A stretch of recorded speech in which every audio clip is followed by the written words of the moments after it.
महामहिम, महामहिम, महामहिम, प्रणाम महामहिम।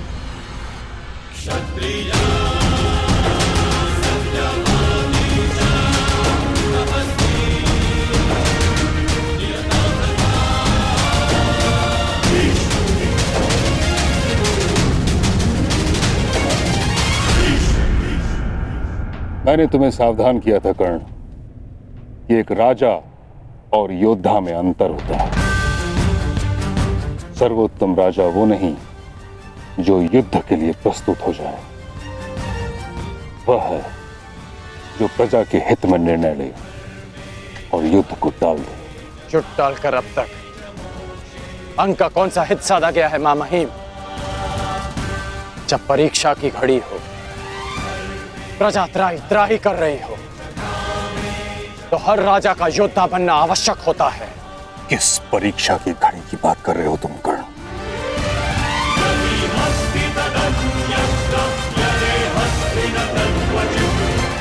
अंग की प्रजा को देखिए, अंग की प्रजा को देखिए महामहिम। एक राजा का कर्तव्य होता है कि उसकी प्रजा संपन्न हो, कि उसके राज्य में कोई भूखा ना सोए। और यहां भूख की अग्नि बुझा सके इतना अन्न मिलना तो दूर की बात है। इन्हें तो इतना जल तक नहीं मिलता कि ये अपनी प्यास की अग्नि बुझा सके।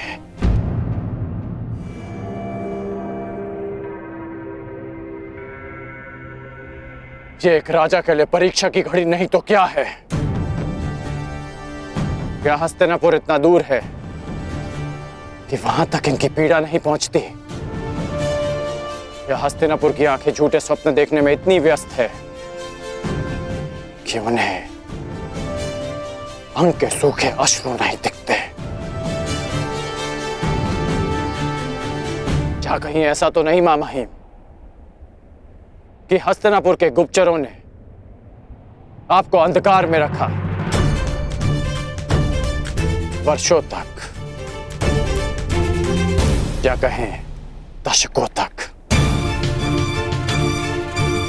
कदाचित हस्तिनापुर साम्राज्य में अंग ही ऐसा क्षेत्र होगा, किसी भी छोटे बालक को यह नहीं पता कि उसके महामहिम भीष्म दिखते कैसे।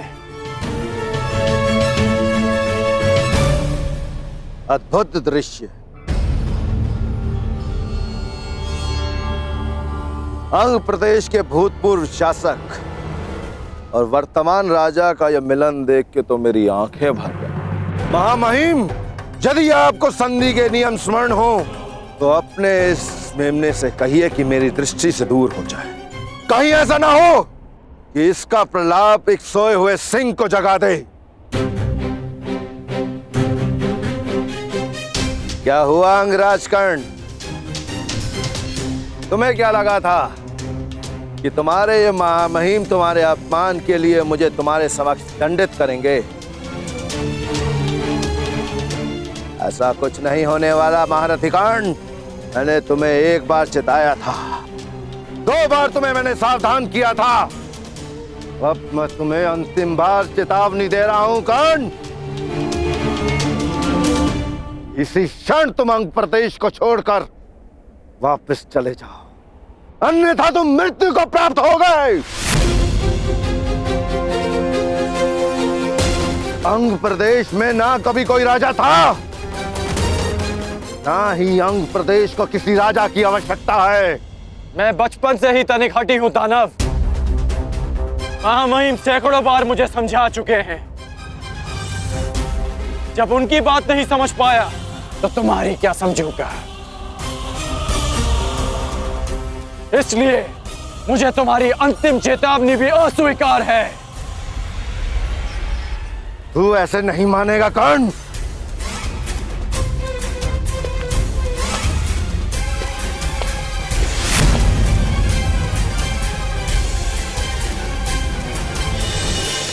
कर्ण, सावधान।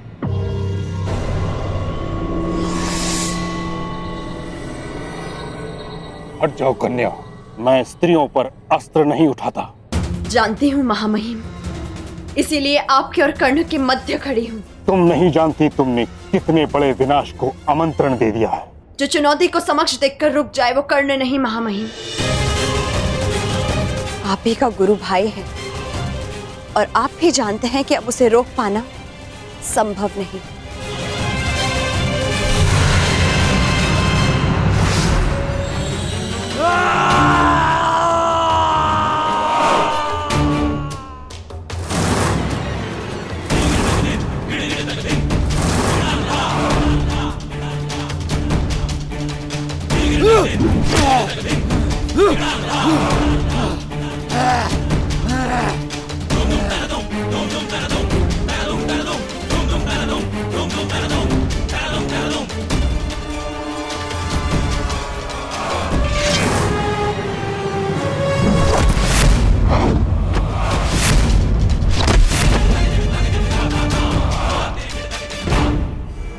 ये है अंग के राजा के अपमान के उत्तर में।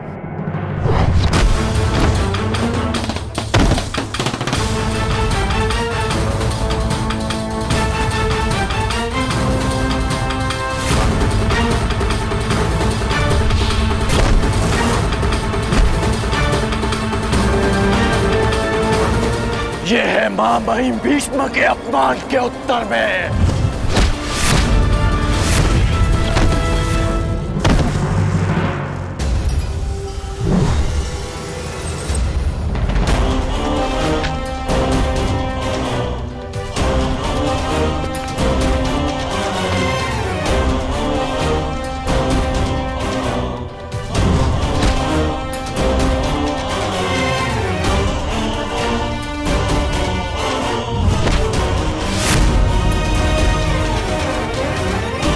और ये अंग भूमि के अपमान के उत्तर में।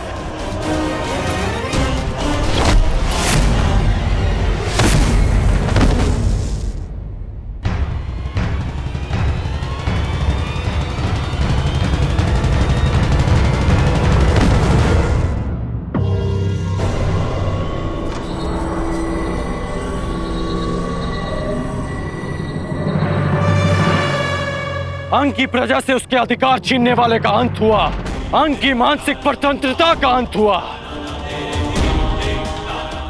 अंग में एक नए सूर्य, एक नए प्रकाश का आरंभ हुआ। महामहिम, महामहिम, महामहिम, हमारी रक्षा कीजिए महामहिम। इस विनाश से हमें बचा लीजिए।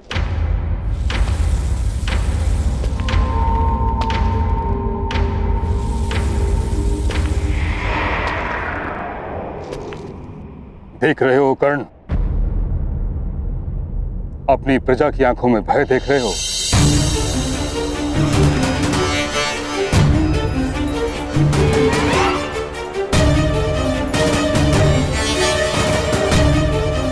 तुमने अंग को जल का अधिकार नहीं दिलाया, उनसे जीवन का अधिकार छीन लिया है। तुमने किसी नए प्रकाश का प्रारंभ नहीं किया, बल्कि एक महायुद्ध का प्रारंभ किया है जो अंधकार बनकर उनके जीवन पर छा जाएगा। तुमने इस दानव को नहीं मारा, तुमने एक महादानव को जगा दिया है।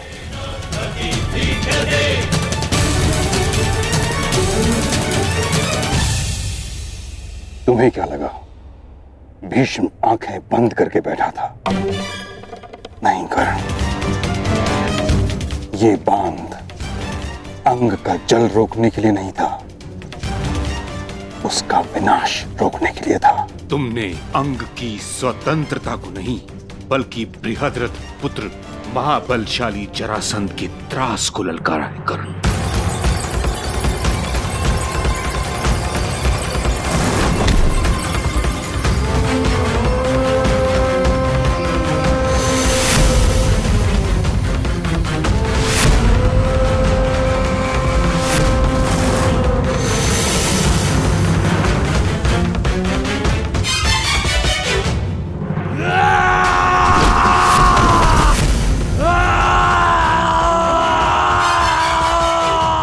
ये जरासंध जिसके बल के समक्ष वासुदेव कृष्ण को भी रण छोड़कर जाना पड़ा था।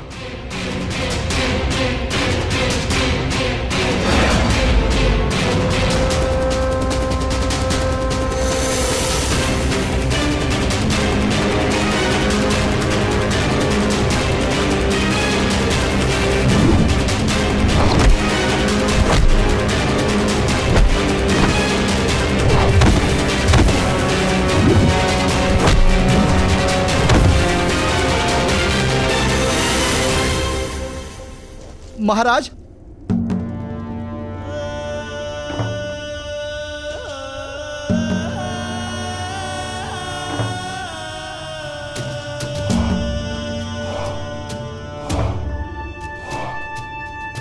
कौन था वो योद्धा? दिखने में कैसा है वो अंगराज? महाराज, उसकी भुजाओं में पर्वतों जैसा बल था। उसके मस्तक पर सैकड़ों सूर्यों का तेज था और उसकी गति तो ऐसे जैसे पवन की गति को भी पराजित कर दे। महाराज, महावीर, महावीर, उसने तो दानव को प्रहार करने का एक भी अवसर नहीं दिया। दानव की मृत्यु के पश्चात तुम लोगों ने क्या किया? उसके बाद हम उस स्थान को छोड़कर तुरंत आपको सूचित करने यहां चले आए। महाराज,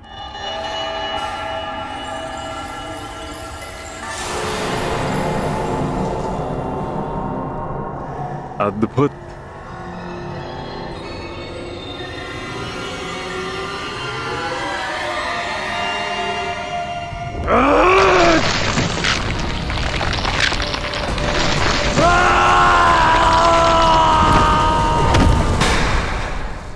मुझे घृणा है उस प्रत्येक व्यक्ति से जो रण छोड़कर भाग जाए। मुझे घृणा है उस प्रत्येक व्यक्ति से जो मेरे समक्ष मेरे शत्रु की प्रशंसा करे, और मुझे सबसे अधिक घृणा उससे है जो मगध नरेश को ललकारने का साहस करे। अंगराज, तुम्हारे अंग अंग को भंग करेगा जरासंध। एक और युद्ध का समय आ गया है।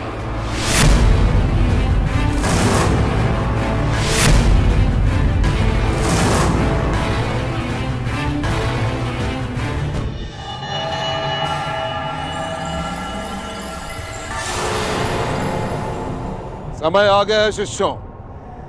देखना यह है कि कौन होगा वो जो मेरी शिक्षा पर खरा उतरेगा।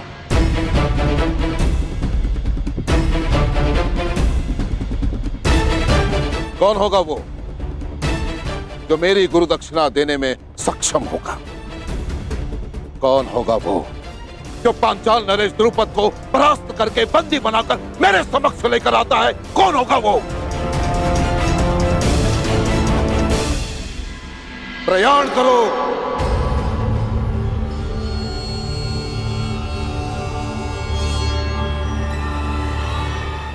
रुको!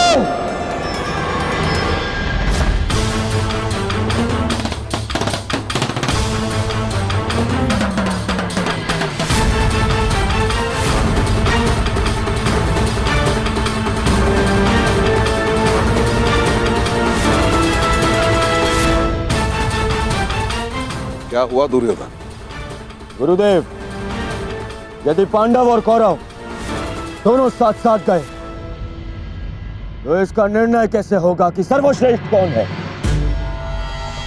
निर्णय कैसे होगा कि युवराज कौन बनेगा?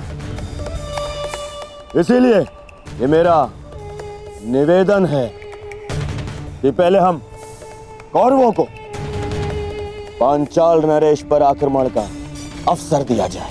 पहला अवसर तुम्हें क्यों मिलेगा दुर्योधन? सबसे ज्येष्ठ भ्राता युधिष्ठिर है। शांत भीम, शांत। दुर्योधन भी मेरा ही अनुज है। यदि दुर्योधन पहले जाना चाहता है तो मुझे इसमें कोई आपत्ति नहीं। आज्ञा दीजिए गुरुदेव। तो ठीक है दुर्योधन, पहला अवसर तुम्हें और तुम्हारे भाइयों को मिलता है।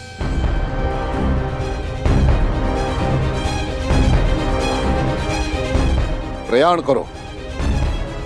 चलो।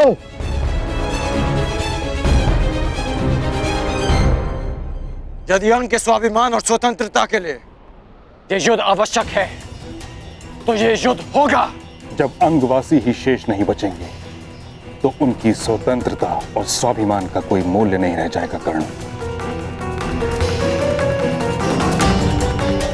तुम हस्तिनापुर का अंग हो। तुम्हारी मूर्खता हस्तिनापुर को एक अवंचित युद्ध की अग्नि में झुलस देगी।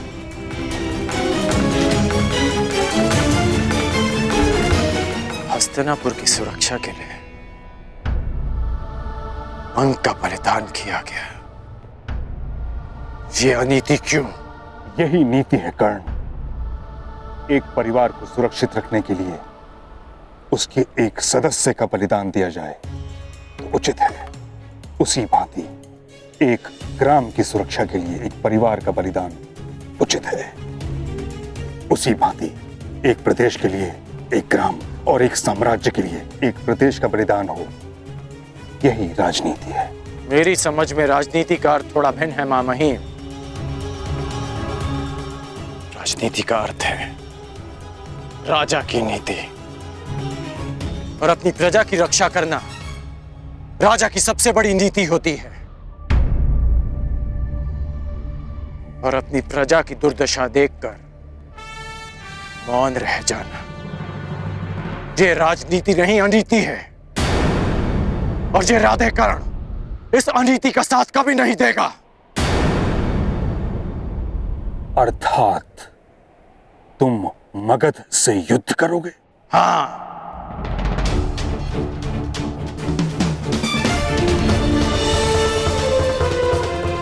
पराजित हो जाओगे कर्ण।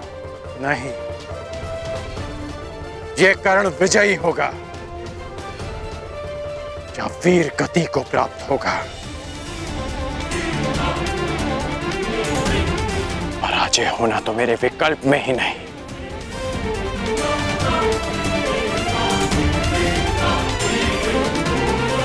अपनी प्रजा के लिए अपने प्राण दे देना ये मेरी दृष्टि में श्रेष्ठ नीति है।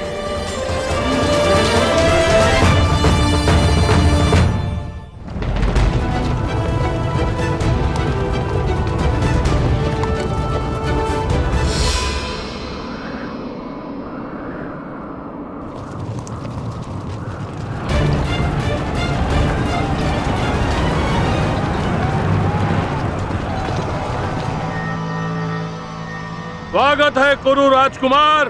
स्वागत स्वागत नहीं, अपने शत्रु से युद्ध किया जाता है पांचाल नरेश। परंतु तुम हस्तिनापुर नरेश धृतराष्ट्र के पुत्र हो और जहां तक हमें स्मरण है हमारी तुमसे कोई शत्रुता नहीं है। मुझसे ना सही परंतु मेरे गुरु से अवश्य है।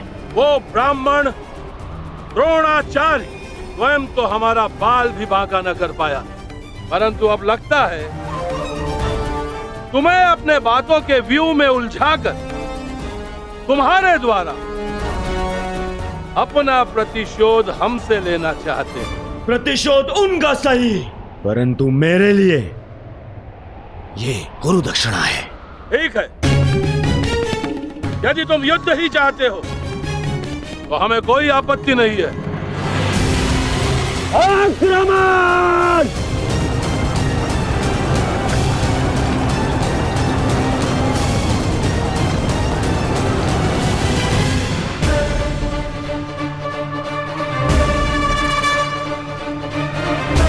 जरासंध ने आक्रमण कर दिया है। यदि युद्ध ही नियति है तो मैं मगध नरेश से युद्ध करूंगा। तुम मगध नरेश को अधिक समय तक रोक नहीं पाओगे कर्ण। अंग की रक्षा अब मैं करूंगा। नहीं, अंग अपनी रक्षा करने में आत्मनिर्भर है मां महिम।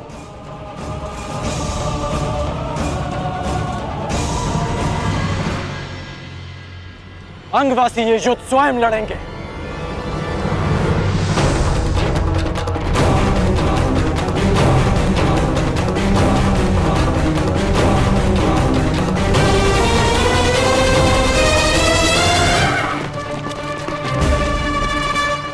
जरासंध ने आक्रमण कर दिया है। यदि युद्ध ही नियति है तो मैं मगध नरेश से युद्ध करूंगा। नहीं, अंग अपनी रक्षा करने में आत्मनिर्भर है मां महिम। अंगवासी ये युद्ध स्वयं लड़ेंगे। यही एक मार्ग है अपने भीतर के भय को भगाने का, अपने मन में देश और स्वतंत्रता के लिए प्रेम जगाने का।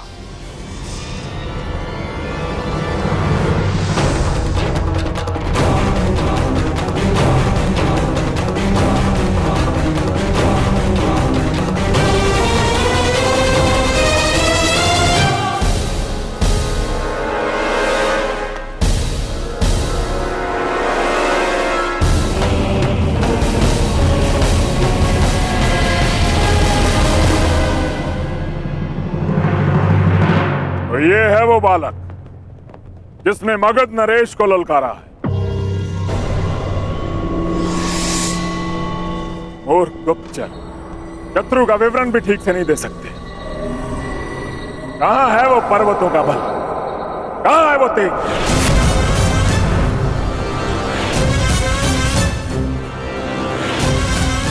जो इस युद्ध में सम्मिलित नहीं है वो यहां से चला जाए, क्योंकि जो इस क्षेत्र में उपस्थित रहेगा उसका शव ही यहां से जाएगा।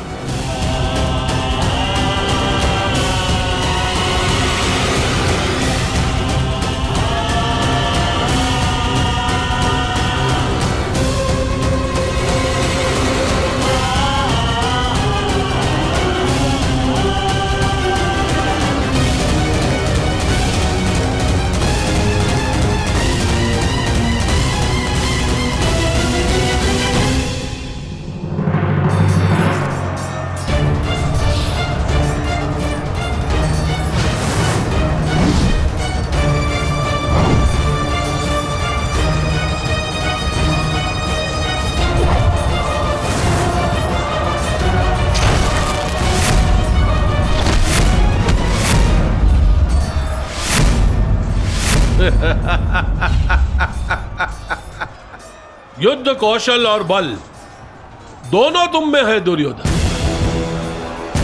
परंतु लगता है तुम्हारे आचार्य द्रोण ने तुम्हें गदा युद्ध में प्रवीण नहीं किया। तुम्हें और प्रशिक्षण की आवश्यकता है दुर्योधन। यदि चाहो तो वो प्रशिक्षण हमसे ले सकते हो।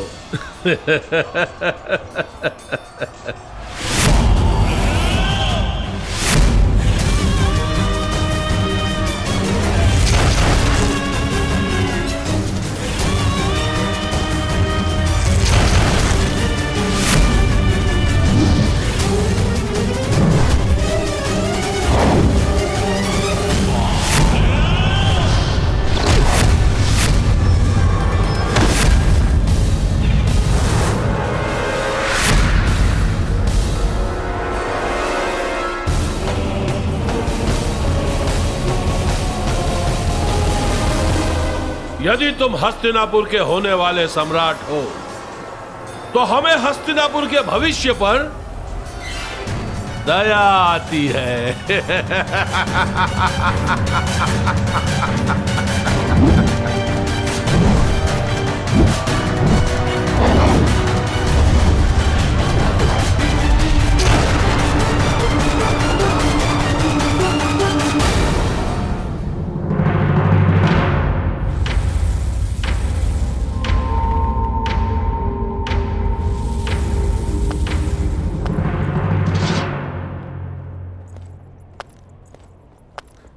तो अंगराज, मुझे लगता है हमारे पास पर्याप्त सेना है।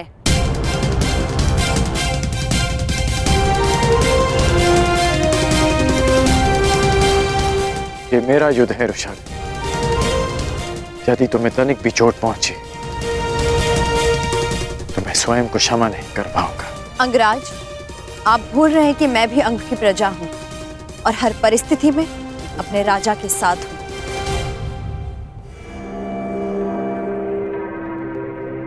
तो तुम्हारा राजा तुम्हें आदेश देता है कि चली जाओ। जो रणभूमि में सिद्ध नहीं कर पाए उसे सिद्ध करने का अवसर आज मिला है। क्या अपने कर्ण से ये अवसर छीन लोगी रुशाली?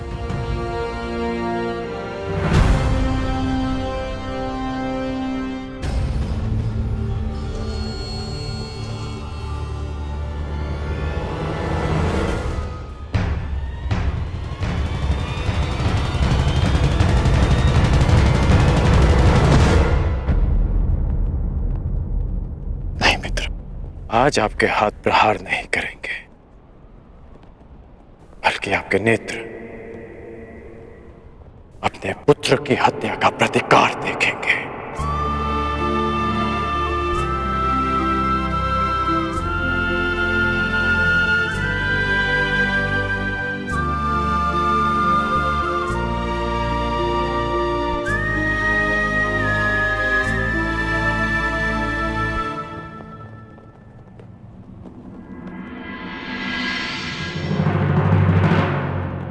क्या हुआ अंगराज, कहीं भयभीत तो नहीं हो गए?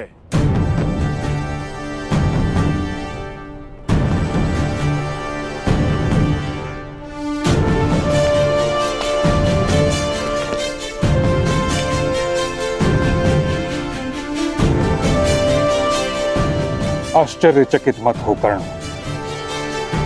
मैं भले ही तुम्हारी नीति के विरुद्ध हूं, भले ही ये युद्ध उचित है या अनुचित, किंतु तुम हस्तिनापुर का एक भाग हो और मेरा धर्म, मेरी प्रतिज्ञा हस्तिनापुर की सुरक्षा में होती है। भले ही मुझे तुम्हारी रक्षा करनी पड़े।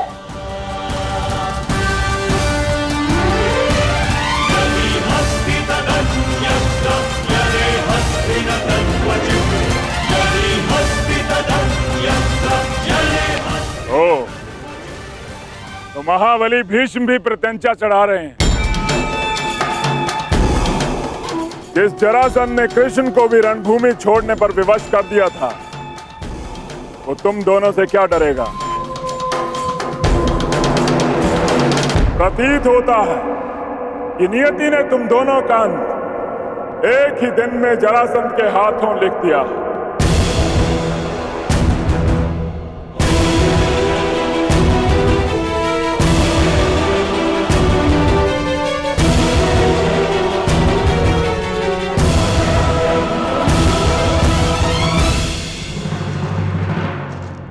प्रणिपात, पांचाल नरेश द्रुपद ने संदेशा भिजवाया है।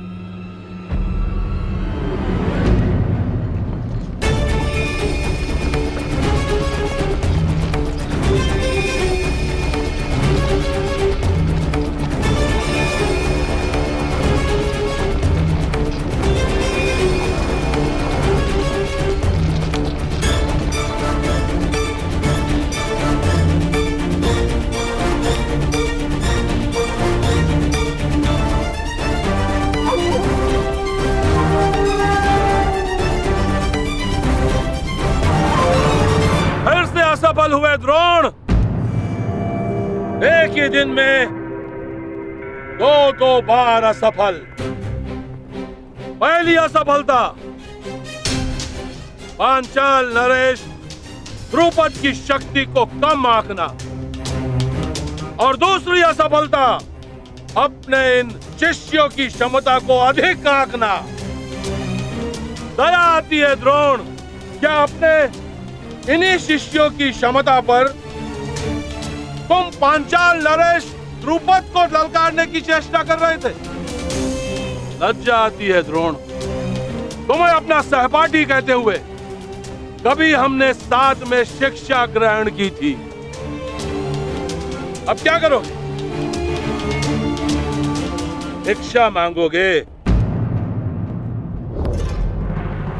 अपने प्राणों की या अपने इन 100 शिष्यों के प्राणों की?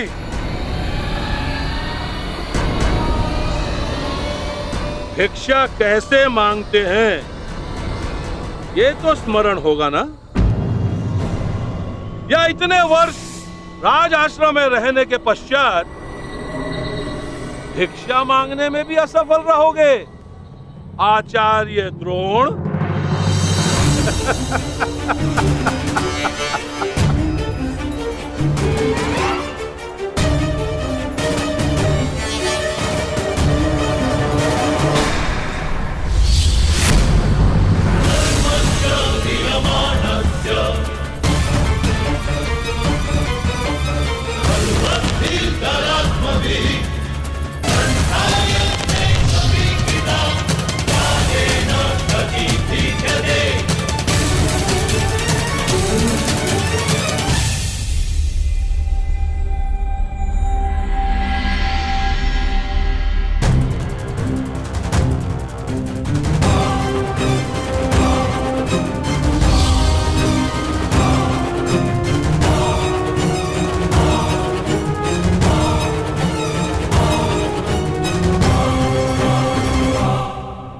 असफल तुम्हें होना है द्रुपद। मेरे शिष्यों की योग्यता को तुमने कम में आंका है। और रही बात भिक्षा की, तो समय बताएगा कि द्रोण पांचाल नरेश के समक्ष भिक्षा मांगता है या पांचाल नरेश हाथ जोड़कर द्रोण के शरण में आता है। तुमने गुरु का अपमान किया था और उसी अपमान का प्रतिशोध लेने आए हैं मेरे ये शिष्य।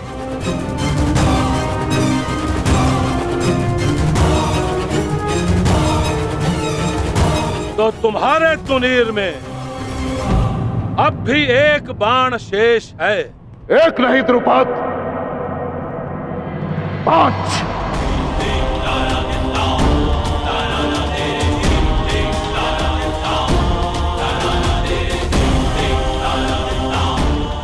तो चुनौती प्रस्तुत करो।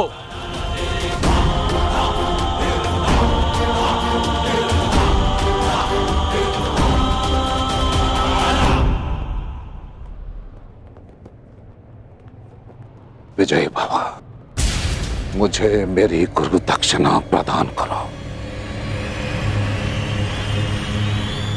द्रुपद।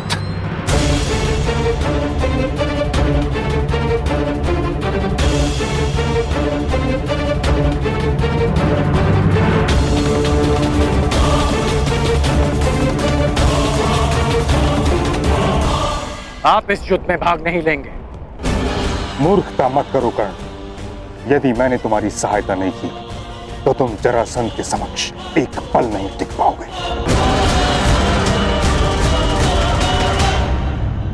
कदाचित महामहिम भूल रहे हैं कि उन्होंने क्या कहा था कि हस्तिनापुर की सुरक्षा उनका पहला उद्देश्य है।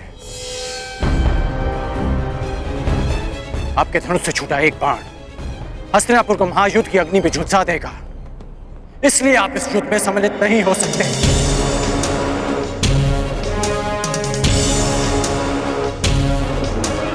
युद्ध अंगराज और मगधराज के मध्य है।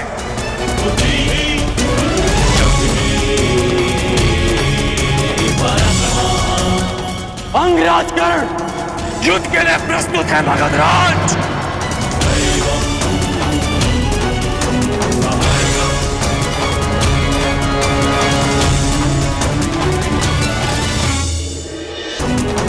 अंगराज कर्ण युद्ध के लिए प्रस्तुत है मगधराज।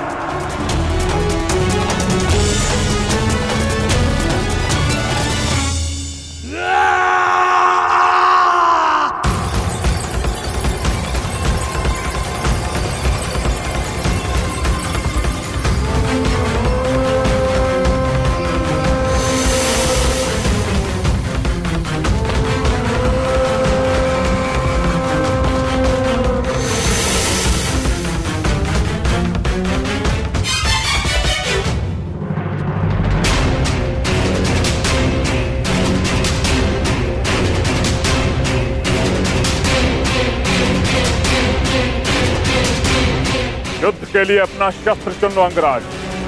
मैं अंक का वासी हूं और आप मगध के। इस नाते आप हमारे अतिथि हुए,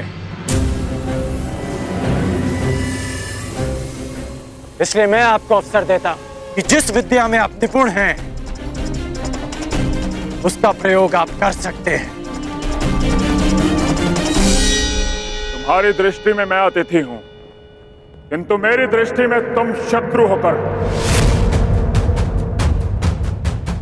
और जरासंध अपने शत्रु के सबसे प्रबल पक्ष को ध्वंस करने में विश्वास रखता है। सुना है धनुर्धारी हो तुम, मैं धनुष से ही तुम्हें ललकारूंगा।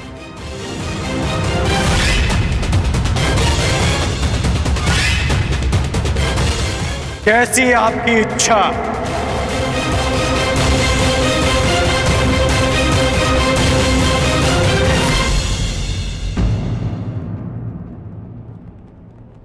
रथ प्रस्तुत है अंगराज।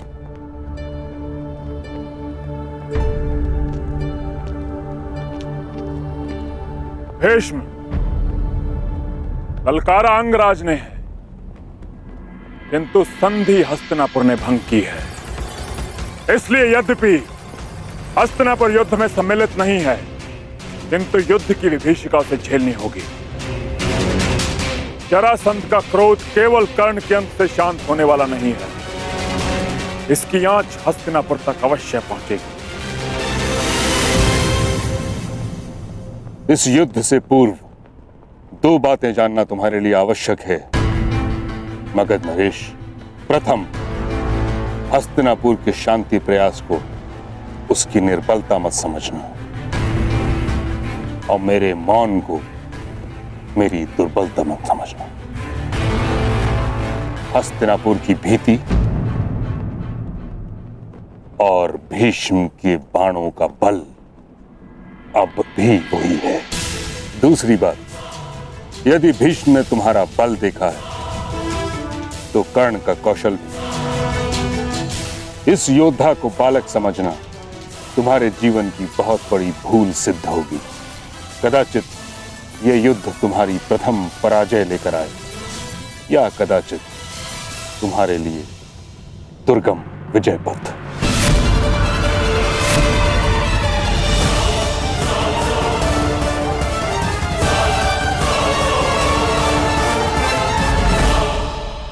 कर्ण, यह कहने की आवश्यकता नहीं कि तुमने संसार के सबसे भीषण प्रतिद्वंदी को ललकारा है।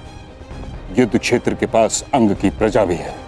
विध्वंसक अस्त्र का प्रयोग उनको संकट में डाल सकता है जिनके लिए तुम युद्ध करने जा रहे हो। जरासंध की शक्ति उसकी आक्रामकता में है। उसे अवसर मत देना कि वो तुम पर वार कर सके। प्रारंभ से ही मुझे मगध नरेश को पीछे हटाना है।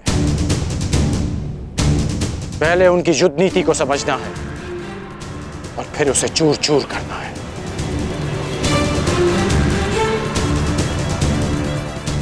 आप भूल रहे हैं मां महिम कि हम दोनों एक ही गुरु के शिष्य हैं। मुझे स्मरण है कर्ण, और तुम भी स्मरण रखना कि ये कोई रंग भूमि नहीं, वास्तविक युद्ध भूमि है। और तुम्हारे समक्ष कोई राजकुमार नहीं, संसार का सबसे विकट प्रतिद्वंदी खड़ा है।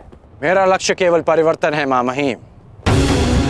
मेरा केवल एक ही शत्रु है, अन्याय, जो हर बार नए रूप में आता है। रंगभूमि में राजकुमार बनकर और युद्ध भूमि में मगध नरेश बनकर। परंतु ये राधेकर्ण जीते जी इस अन्याय से कभी हार नहीं मानेगा। ईश्वर करे तुम्हें विजय प्राप्त हो कर्ण। यदि तुम पराजित हुए तो मुझे स्वयं को युद्ध में सम्मिलित करना होगा, जिसका अर्थ है हस्तिनापुर को युद्ध की अग्नि में झोंकना।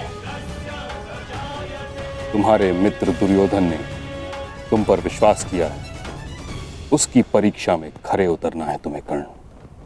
मैं वचन देता हूं मां महिम कि अपने मित्र के विश्वास की लाज रखूंगा, परंतु आपको भी वचन देना होगा कि आप मेरे कहे बिना इस युद्ध में सम्मिलित नहीं होंगे। तुम करना क्या चाहते हो कर्ण? ये युद्ध केवल अंगराज और मगध नरेश के मध्य नहीं, ये युद्ध अंग की प्रजा का, उनके भीतर छिपे भय से भी है। और भय के अंधकार में सोई अंग की प्रजा को मैं जगाना चाहता हूं। इसलिए आपसे वचन चाहिए कि जब तक मैं ना कहूं आप अपना धनुष नहीं उठाएंगे। मेरा आशीष है कर्ण, विजयी वही हो जो अधिक श्रेष्ठ हो।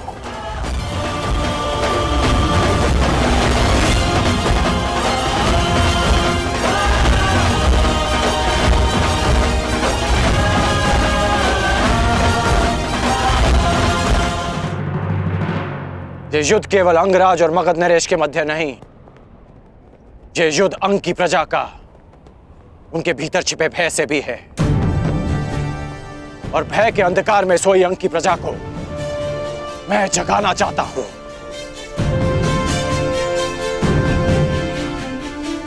इसलिए आपसे वचन चाहिए कि जब तक मैं ना कहूं आप अपना धनुष नहीं उठाएंगे। मेरा आशीष है कर्ण, विजयी वही हो जो अधिक श्रेष्ठ हो।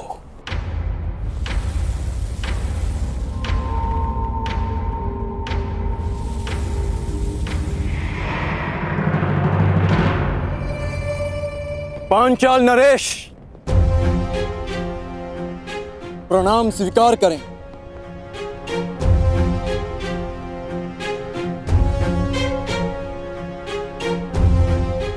आश्चर्यचकित मत होइए पांचाल नरेश, किसी समय आप मेरे गुरु के गुरु बंधु रहे हैं। किसी समय मेरे गुरु ने आपको मित्रता का पात्र समझा है, इसलिए आप मेरे सम्मान के पात्र सदैव रहेंगे। अब भी और पराजित होने के पश्चात भी। द्रोण के तुनीर में 5 बाण शेष थे, आया केवल एक। हाँ, क्योंकि हम 5 भिन्न नहीं, एक हैं, एक मुट्ठी जिसकी प्रत्येक उंगली में समान शक्ति है। उन 5 में से कौन सी उंगली पांचाल नरेश द्रुपद की ओर उठी है? मध्यमा। यदि हमारे ज्येष्ठ भ्राता युधिष्ठिर आपको अपराजित कर देते तो आप उल्हाना देते कि आपके साथ अनीति हुई है,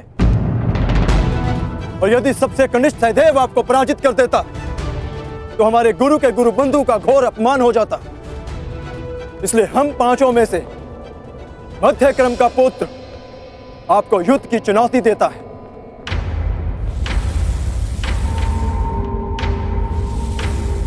तर्क अद्भुत है बालक। नाम क्या है तुम्हारा? पांडुपुत्र द्रोण शिष्य अर्जुन। बहुत समय पश्चात ऐसा संस्कारी, सक्षम और विनम्र राजकुमार देखा है। मेरे संस्कारों का परिचय तो मेरे प्रणाम ने दे दिया, मेरे कौशल का परिचय मेरे बाण देंगे। युद्ध आरंभ करो अर्जुन।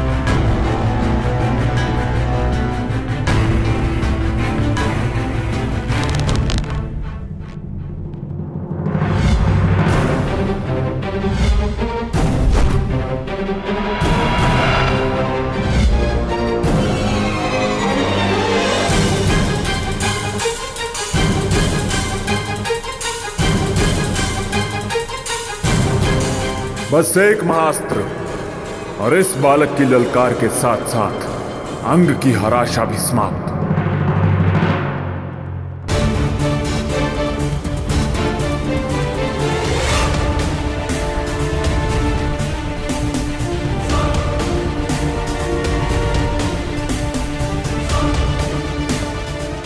मुझे मगध नरेश को दिव्यास्त्र संधान का अवसर नहीं देना है।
आज तक मैंने ऐसा धनुर्धारी नहीं देखा।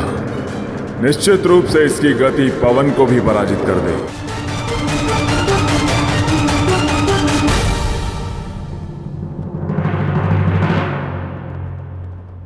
धन्यवाद महामहिम, आप कर्ण के साथ हैं। मैं केवल धर्म के साथ हूं। स्पष्ट रूप से कहूं तो हस्तिनापुर के साथ हूं। यही तो आश्चर्य है महामहिम कि ये धर्म केवल हस्तिनापुर के विशाल महलों तक क्यों रहता है। ये धर्म कभी चलकर हम सूतों की कुटिया तक क्यों नहीं आता।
अद्भुत, अद्भुत वीर। जीवन में प्रथम बार ऐसा हुआ है कि कोई धनुर्धर पांचाल नरेश द्रुपद के हाथों से उसका धनुष गिरा सका। अब बार बार इस अनुभव के लिए तैयार रहें पांचाल नरेश।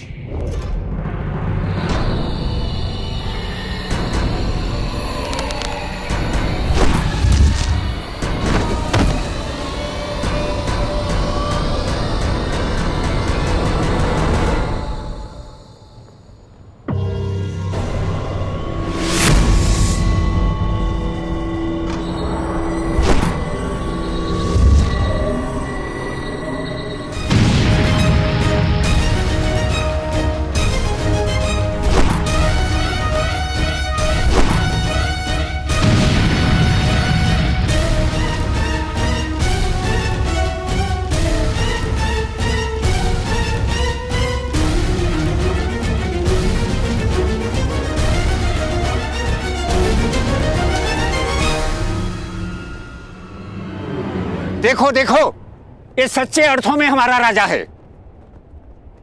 हमारे लिए, प्रजा के लिए, अंग देश के लिए जरासंध से युद्ध कर रहा है। देखो, इन्हें इस प्रकार बाहर नहीं आना चाहिए। जरासंध इनका प्रयोग करेगा। अब अवसर आ गया है कर्ण, जिनके लिए तुम मुझे पराजित करना चाहते हो। अब यही लोग तुम्हारी पराजय का कारण बनेंगे।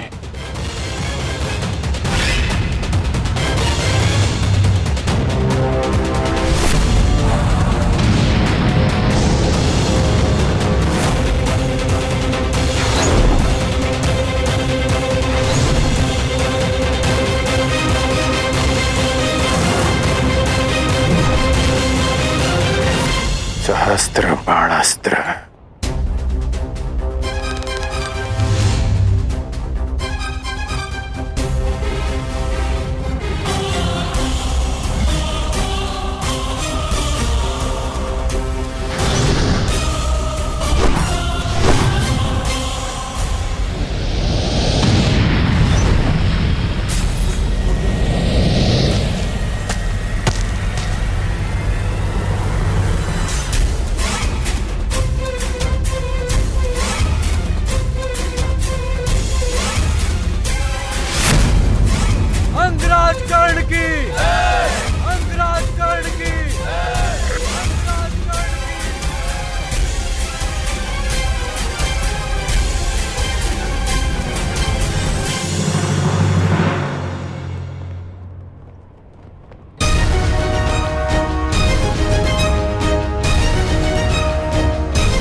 असंभव।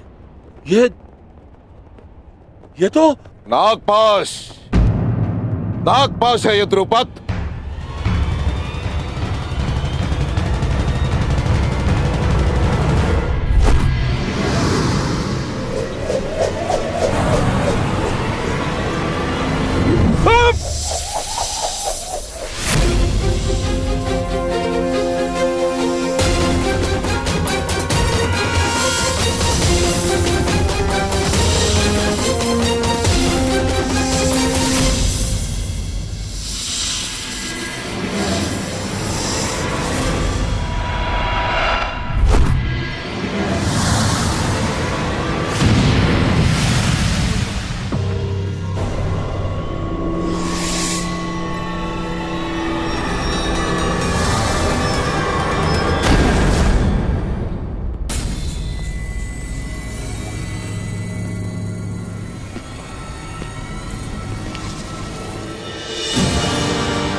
दक्षिणा स्वीकार करें गुरुदेव।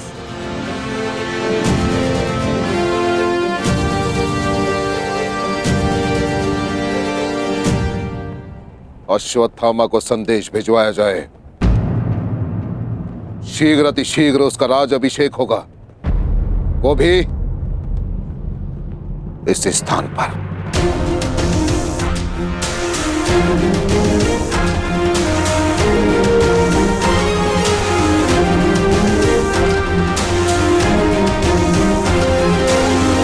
तूने जरासंध को नहीं, आज एक चींटी ने गज को ललकारा है। कर्ण, गजराज को।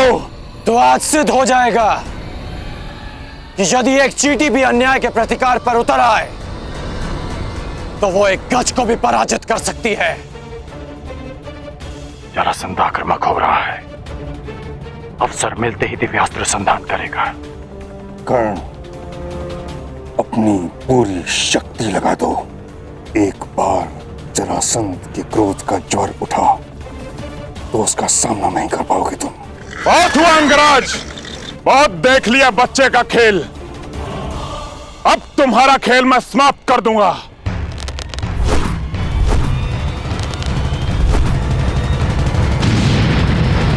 अपनी प्रजा की रक्षा करने आए हो। देखो अंगवासियों, ये तुम्हारी रक्षा करने आया है। अरे जो अपने अनुज की रक्षा ना कर सका, वो तुम सहस्त्र अंगवासियों की रक्षा क्या करेगा? नहीं कर्ण, क्रोधित मत हो। क्रोध में आओगे तो एकाग्रता खो दोगे। क्रोध करने की भूल मत करना। नहीं महामहिम, कर्ण को उकसाने की भूल तो मगध नरेश कर रहे हैं। कर्ण की सबसे बड़ी शक्ति उसका क्रोध ही है।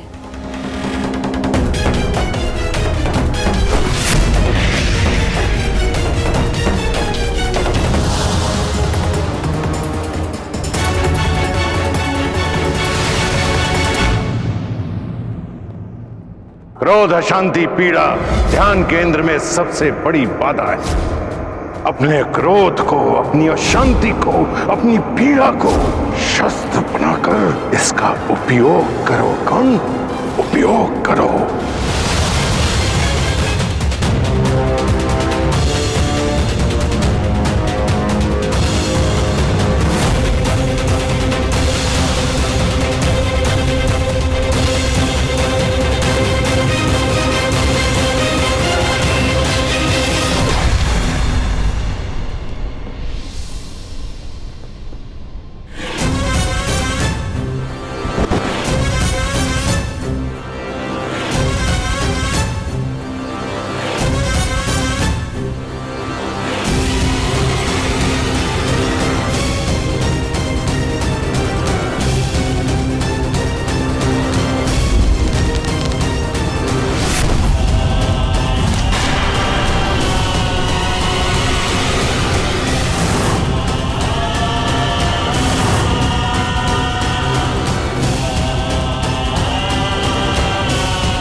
कर्ण, जरासंध को भूषाई किया तूने।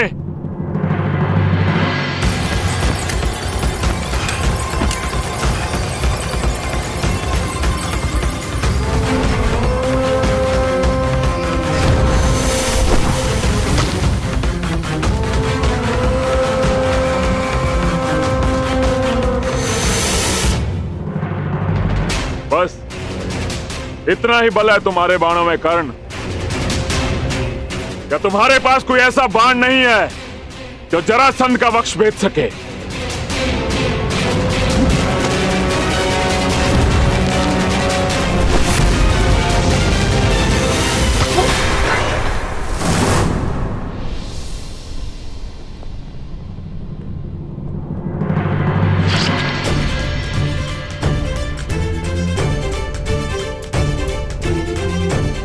परिचय मिल गया मगध नरेश, उस बाण का जो तुम्हारी छाती भेद सकता है, और उस धनुर्धारी का जो तुम्हें पराजित कर सकता है। जरासंध का रक्त बहाया तूने कर्ण। अभी संग प्रदेश की प्यास तुम्हारे रक्त से बुझेगी।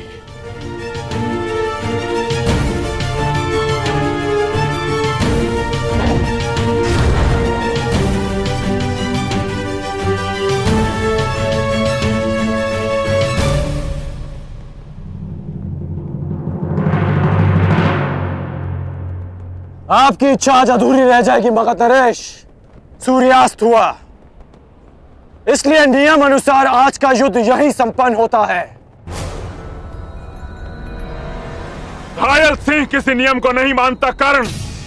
अब यह युद्ध तब तक संपन्न नहीं होगा जब तक हम दोनों में से कोई एक जीवित है।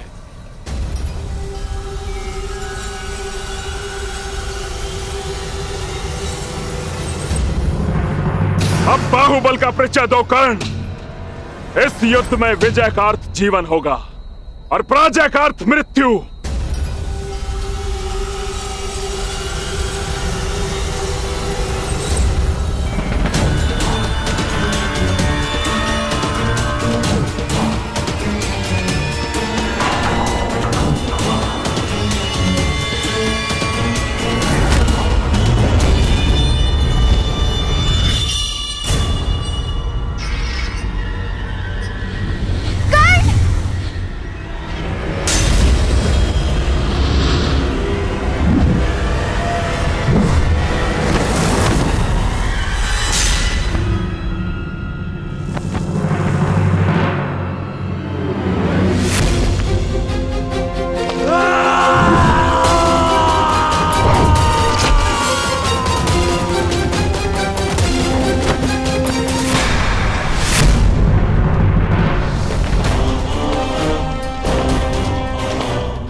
ये कब तक चलेगा महामहिम? जब तक दोनों में से कोई एक वीर गति को प्राप्त नहीं हो जाता।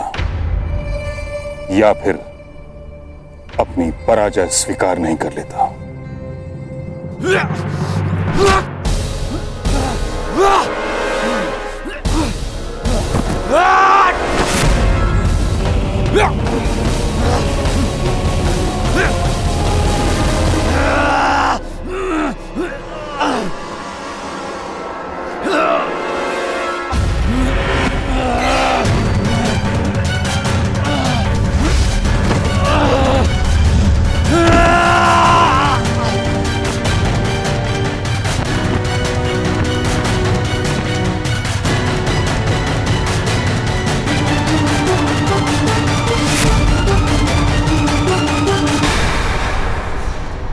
क्या हुआ अंगराज? हो गया तुम्हारे बल का अंत? नहीं मगधराज, अभी तो प्रारंभ हुआ है।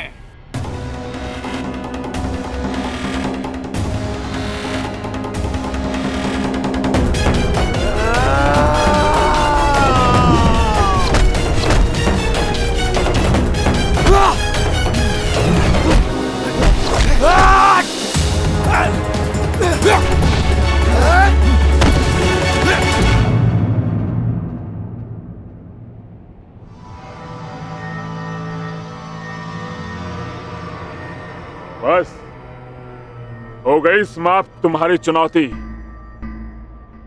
उठो या ना उठो, मृत्यु तुम्हारी निश्चित है। मृत्यु तो सबको आनी है मगधराज, परंतु मैं उठूंगा, क्योंकि मेरी इच्छा है कि संसार के प्रत्येक अन्यायों का नाश हो।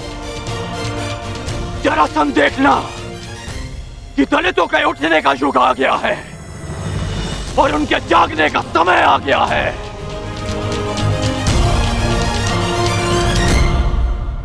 सूर्य की किरणें प्रस्तुत हैं और राधे कर्ण भी।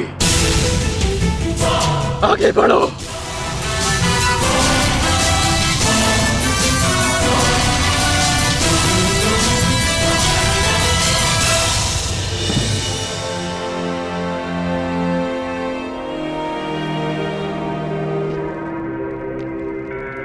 रुक जाओ द्रुपद।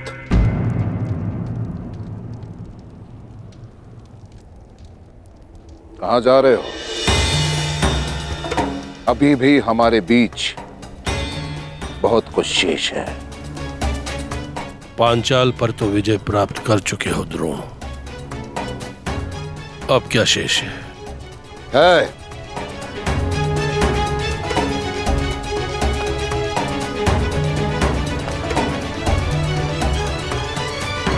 तुम्हारा अहंकार, उस पर विजय पाना शेष है, जिसे मैं पाकर रहूंगा। यदि तुम्हारे शब्दों में कहूं तो मित्रता बराबर वालों से की जाती है, बराबर वालों से। यही कहा था ना तुमने उस रात सभा में जब मैं तुमसे सहायता मांगने आया था, और तुम्हारे यही शब्द वर्षों से मेरे कानों में तीर की भांति चुभ रहे हैं, बराबर वालों से।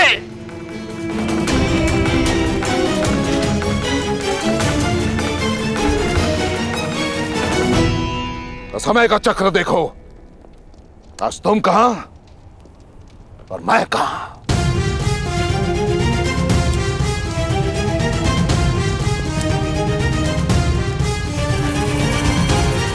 आज मैं एक राजा का पिता हूं, राजा का। और तुम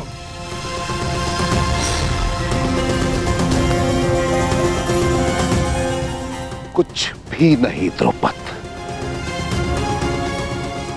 इसलिए मैं भारद्वाज पुत्र द्रोण,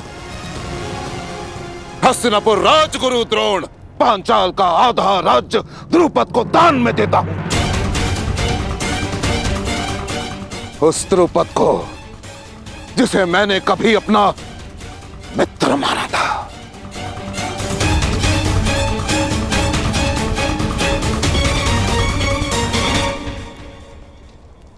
राजा बनकर सब कुछ भूल गए द्रौपद। हमारी मित्रता, हमारे वचन, परंतु इस द्रोण को वो सारे वचन स्मरण है। प्रत्येक वस्तु आधी आधी बांटेंगे। ये दान पाकर प्रसन्न तो होना द्रौपद। मैंने अपना जीता हुआ आधा राज तुमसे बांटा द्रौपद। अब तुम उस अपमान के दंश को भी भोगोगे जिसका आधा मैं कई वर्षों से भोगता आया। अपने इस आधे पांचाल का आनंद उठाओ पांचाल नरेश। ना ना ना ना, अर्ध पांचाल नरेश।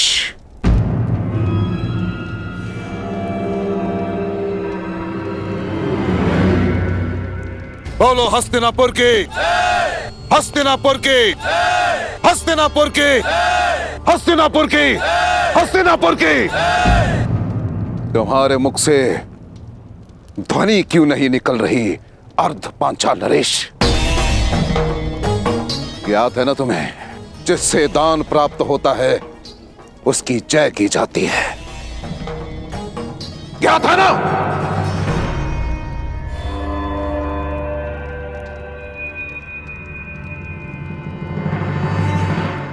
हस्तिनापुर की जय।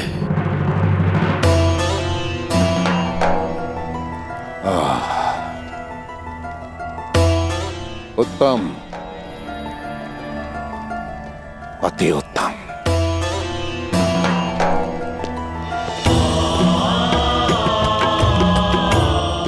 मेरी गुरु दक्षिणा पूर्ण हुई। गर्व है मुझे तुम पर। ये द्रौपद, अश्वत्थामा का राज अभिषेक भी संपन्न हुआ। हमें शीघ्रता से हस्तिनापुर के लिए प्रस्थान करना होगा, क्योंकि वहां एक और युवराज अभिषेक शेष है।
बस कीजिए महामहिम।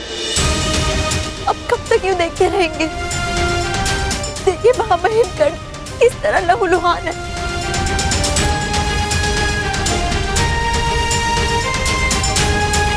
महामहिम, आपको हस्तक्षेप करना होगा,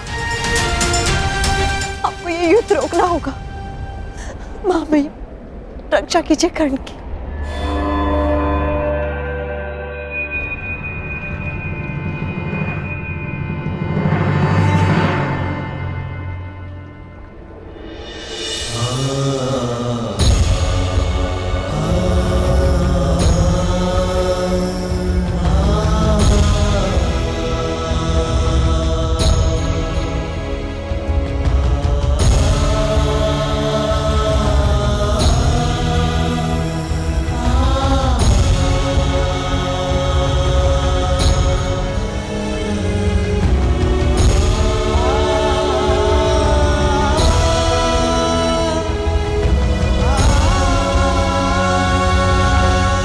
आखिर तुम्हारी मंशा क्या है कर्ण? मारो अग्रराज, प्रहार करो, मेरे लिए प्रहार करो, मेरे लिए प्रहार करो अग्रराज, मेरे लिए। अंगराज, तुमने मेरे पुत्र की हत्या के प्रतिकार का वचन दिया है। उठो, प्रहार करो मेरे पुत्र के लिए, उठो। प्रहार करो कर्ण, अंग के लिए प्रहार करो। प्रहार करो, प्रहार करो, प्रहार करो।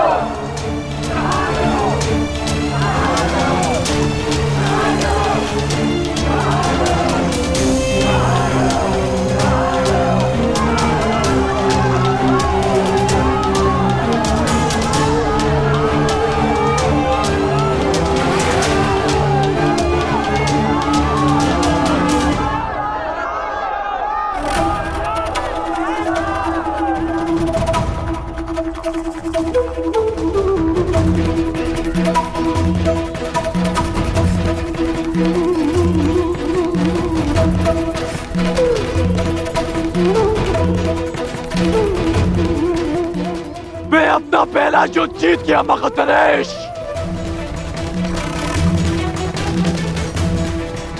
क्योंकि मेरी प्रजा अपने भय से विजय हुई। अब तुम्हारी बारी है। जब कभी भी पराजय सामने खड़ी हो तो स्मरण रखना कि तुम्हें स्वयं के लिए नहीं, अपनी माता के लिए विजय करनी है, अपने कुल के उत्थान के लिए जीतना है, समाज के परिवर्तन के लिए जीतना है।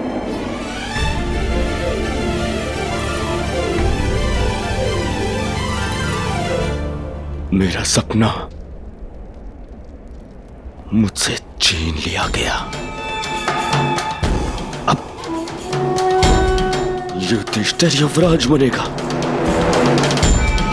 युधिष्ठिर युवराज बना या दुर्योधन को स्वीकार नहीं है। आप कहें तो अभी इन्हें युद्ध में वीर गति दे दे भ्राताश्री। नहीं, अब साम दाम दंड भेद सबका प्रयोग होगा। केवल बल का नहीं, छल का प्रयोग होगा। हमारे हस्तिनापुर के लिए प्रस्थान से पूर्व दो संदेश तैयार करेंगे। पहला मामा शकुनी को, जिसके छल पर मुझे पूर्ण विश्वास है, और दूसरा उसको जिसके बल पर मुझे पूर्ण विश्वास है, अंगराज कर्ण को।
तुम पर नहीं मगधराज, उस व्यवस्था पर है जो जाति और कुल का भेदभाव करती है और शक्तिहीन का शोषण करती है।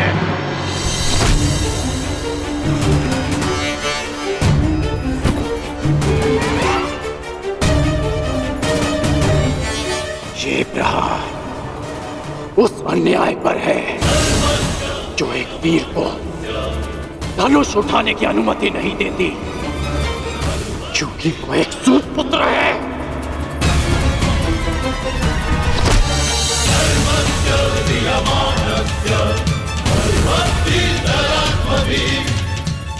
और ये प्रहार उस अनीति पर है जो एक सूत बालक के कंठ में पिघला हुआ स्वर्ण भर देती है,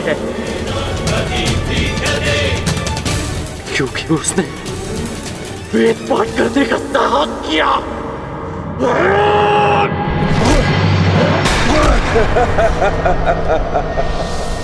तुम विजय नहीं हो सकते कर्ण, क्योंकि पराजय मैंने स्वीकार नहीं की और वध तुम मेरा कर नहीं सकते।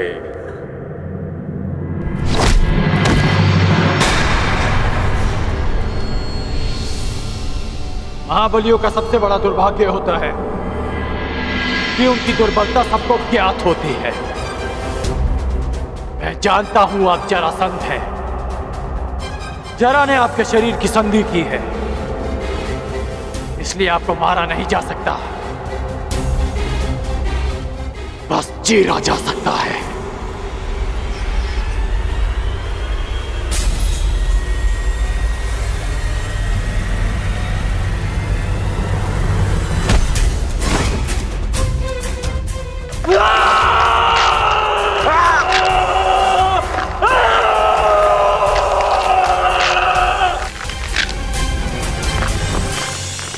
रुक जाओ कर,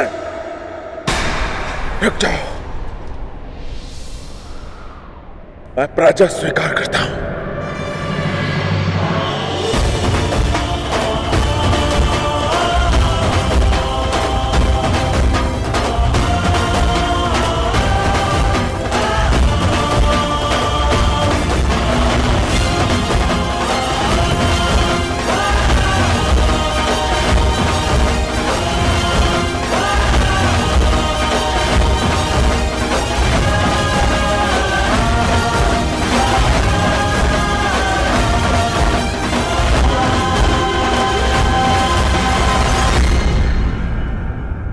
महाबलियों का सबसे बड़ा दुर्भाग्य होता है कि उनकी दुर्बलता सबको ज्ञात होती है।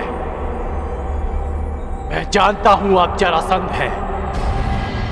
जरा ने आपके शरीर की संधि की है, इसलिए आपको मारा नहीं जा सकता, बस चीरा जा सकता है।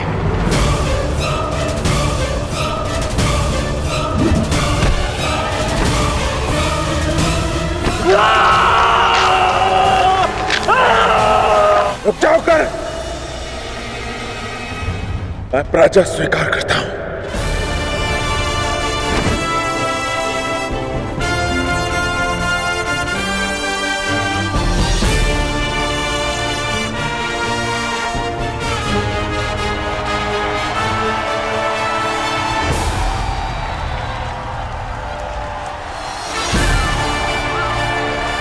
अंगराज कर्ण की, अंगराज कर्ण की, अंगराज कर्ण की, अंगराज कर्ण की, अंगराज कर्ण की।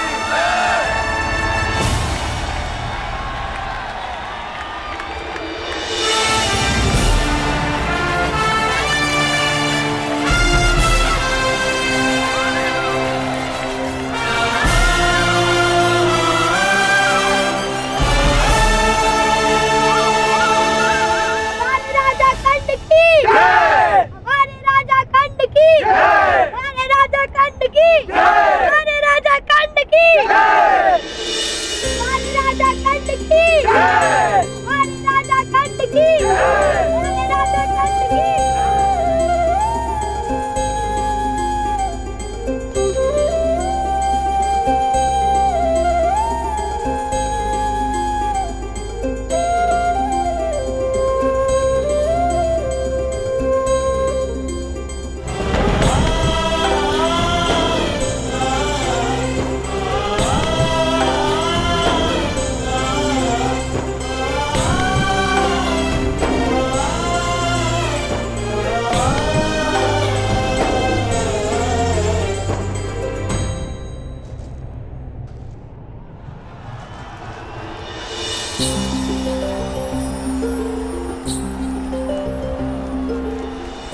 रही हो?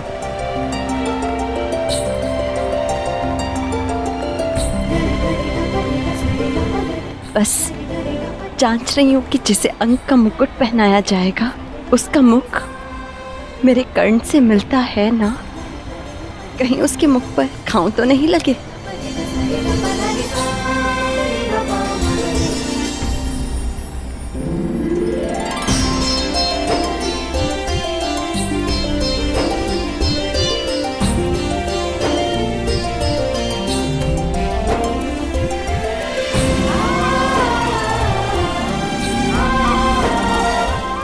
दिवस कर्ण, 21 दिवस तक तुम युद्ध करते रहे, क्या ये अधिक नहीं था?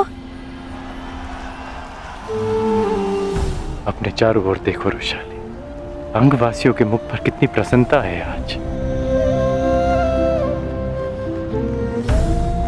इस प्रसन्नता के लिए मैं 21 दिन तो क्या 21 जन्मों तक युद्ध कर सकता हूं।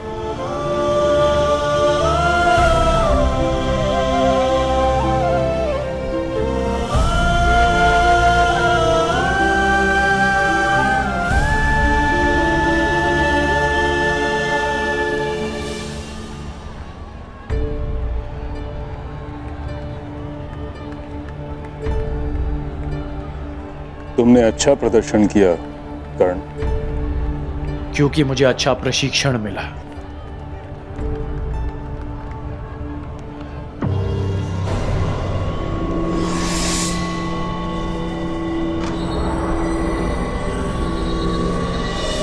निश्चित रूप से तुम एक विकट योद्धा होगा।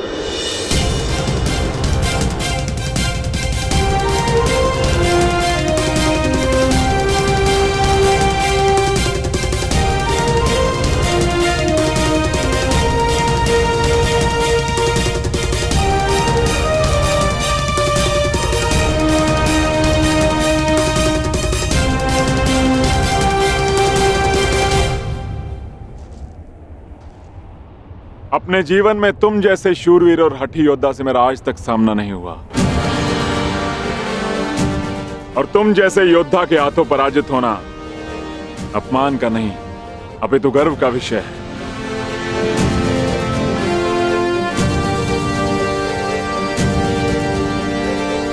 संसार जरासंध को बहुत ही कठोर और धुरंधर योद्धा समझता आया है, लेकिन ये बात बहुत कम लोग जानते हैं कि जरासंध शक्ति का पुजारी है। और आज तुमने अंग की आत्मनिर्बलता ही नहीं अपितु जरासंध का सम्मान भी पा लिया है। अंगराज, मगध की मित्रता स्वीकार करो, और इस मित्रता के चिन्ह स्वरूप मैं तुम्हें मगध की मालिनी नगरी भेंट करता हूं।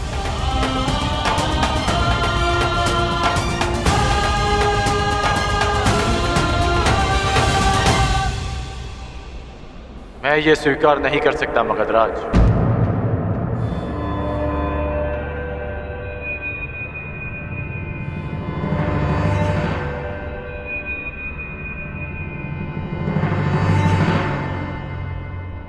मैं अंग का शासक हूं। जब तक अंग को सम्मान नहीं मिल जाता, मैं आपका सम्मान स्वीकार नहीं कर सकता। गंगापुत्र भीष्म, ये दुर्लभ रत्न कहां से प्राप्त हुआ? क्या आपके तुनीर में ऐसे और भी अस्त्र हैं?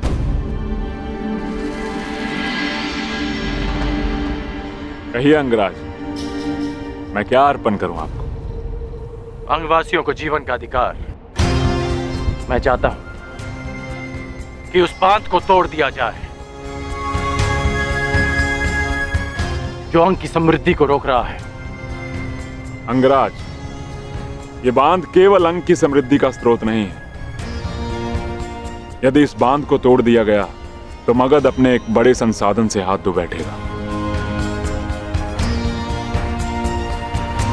जो मैं मांग रहा हूं वो तो ब्याज भी नहीं, जो वर्षों तक अंग से छीना गया है। और विजेता होने के नाते शर्त रखने की स्थिति में आप नहीं, मैं हूं।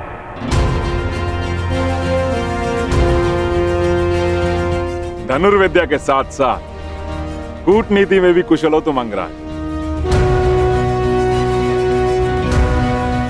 ठीक है,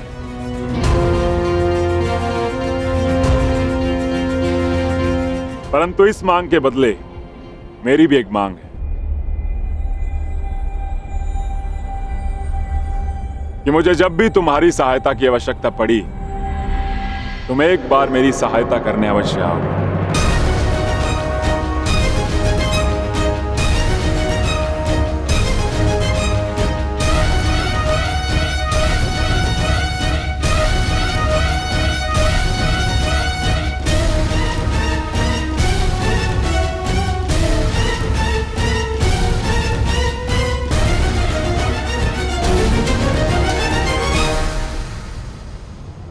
मुझे स्वीकार है।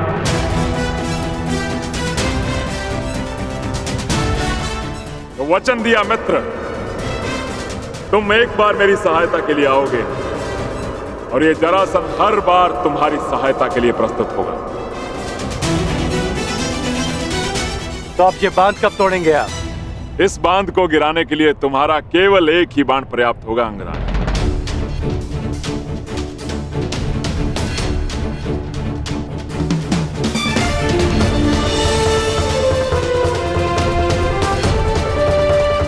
अंगवासियों, भगत नरेश का कहना है कि मेरा एक बांध उस बांध को तोड़ने के लिए पर्याप्त है, परंतु मेरा कुछ और मानना है। वर्षों तक जिस बांध के आगे आप हाथ फैलाए खड़े रहे कि वो आपकी प्यास बुझा सके, वो आज एक बार फिर आपके सामने खड़ा है। परंतु अब समय आ गया है कि आप अपने फैले हुए हाथों को मुट्ठी बनाकर स्वयं उस बांध को तोड़ दें जो आपकी प्यास और जल के मध्य खड़ा है। तो आगे बढ़िए और तोड़ दीजिए उस चट्टान को जो अंगवासी और अंग के भविष्य के मध्य खड़ा है। एक नई जीवन धारा का स्वागत कीजिए। प्रहार करो।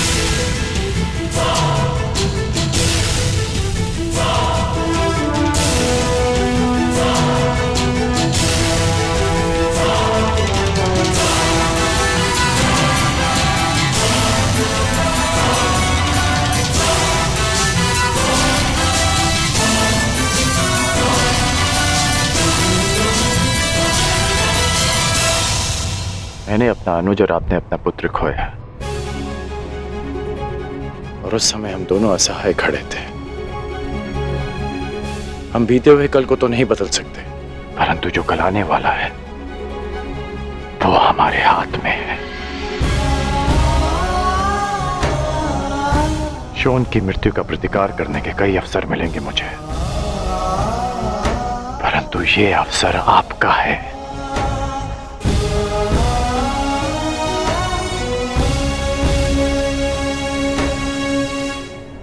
आगे बढ़िए।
हस्तिनापुर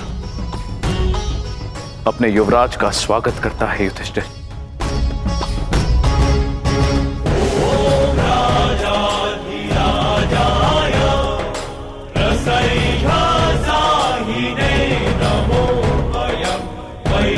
वैश्रवणाय कुर्महे समे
तुम्हें ये करना होगा दुशासन।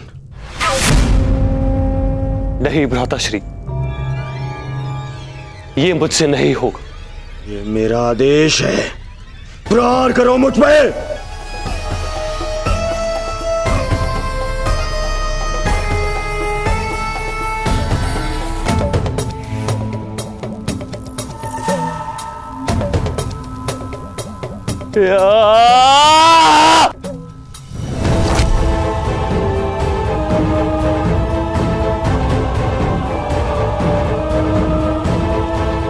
और जोर से।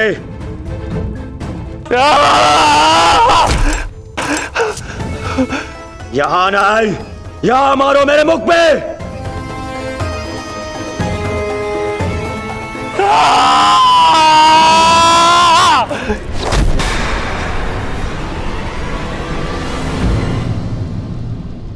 दुर्योधन,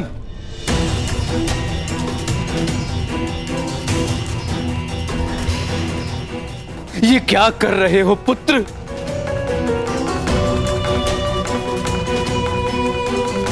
उस प्रहार की पीड़ा को न्यून करने का प्रयास कर रहा हूं जो आपने मुझ पर किया है। शासन, मारो मुझे।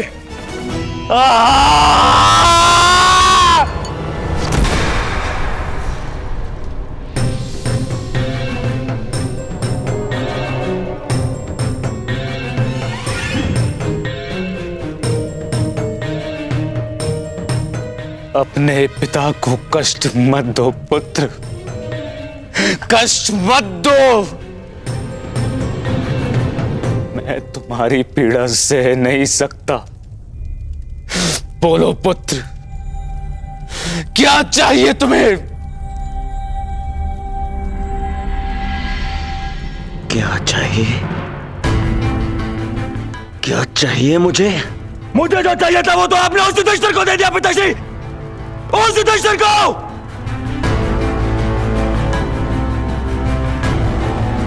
उस युवराज पद पर मेरा अधिकार था। उस मुकुट पर आपके ज्येष्ठ पुत्र इस दुर्योधन का अधिकार था। क्यों किया आपने ऐसा पिताश्री, क्यों? मैं विवश था पुत्र, विवश था मैं, क्योंकि पांचाल नरेश को उन पांडवों ने पराजित किया।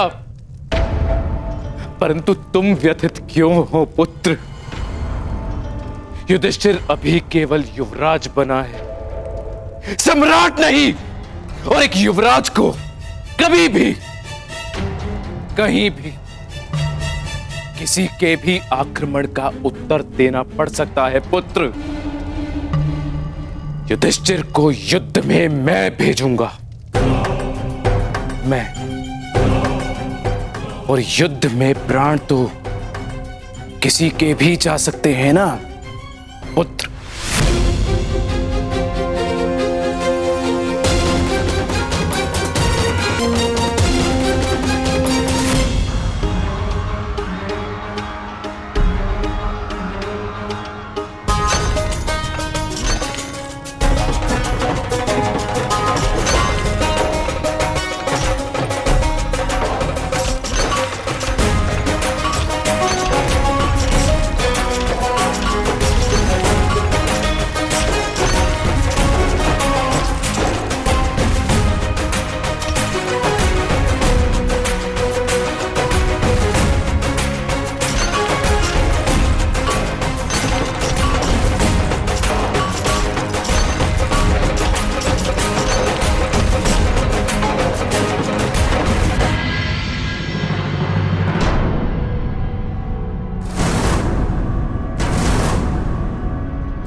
कर्ण मैं स्वीकार करता हूं, तुम्हारी योग्यता परखने में मैं असफल रहा, परंतु तुम अपनी परीक्षा में सफल हुए। तुमने अंग में परिवर्तन प्रारंभ कर दिया। तुमने सिद्ध कर दिया कि तुम राजा बनने योग्य हो। तुमने अपना वचन पूरा किया। अब मेरी बारी तुम्हारे वास्तविक राज अभिषेक की।